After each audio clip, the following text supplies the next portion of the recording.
Томскида диктантны 2016 елдан бирле язалар. Төрле яшьтәге, төрле дәрәҗәдәге белеме булганнар килә Каримба йортына. Узган елны 40 кеше язды диктантны. Саклану мероприятиялар акцияны үткәрәбез һәм кергән кеше катнаушчылар кергәндә температураны үлчиләр һәм маскаларын киеп диктантка керәләр.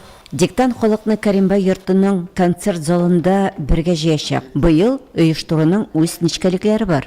Диктант узганда һәрбер кеше бер стәлгә утырып, араларында 1 метр булып расстояниесе булыр.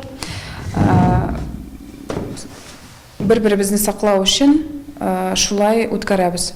Юля Томск дәүләт университеты аспиранты. Зур күләмле чара турында интернеттан белеп ала. Үз көчен ул да сынарга булган. Я интересуюсь татарской культурой, изучаю сейчас татарский язык, и у меня мама татарка, поэтому диктант ул белемемне тикшерү мөмкинлеге. Новосибирск өлкәсеннән дә халыкара акциядә катнашырга җыеналар. Я хотела бы пожелать всем удачи, всем участникам, которые примут в этом диктанте. Также призываю все регионы и свою область, все районы, которые всегда принимают активное участие в написании данного диктанта. Это и Кыштовский район, и Венгеровский, Чановский, Убинский, Куйбышевский, Крылыванский район и город Бердск. Я думаю, в этом году присоединятся и другие районы. Быел татар мәдәни үзәгендә диктант 5-нче тапкыр язылачак.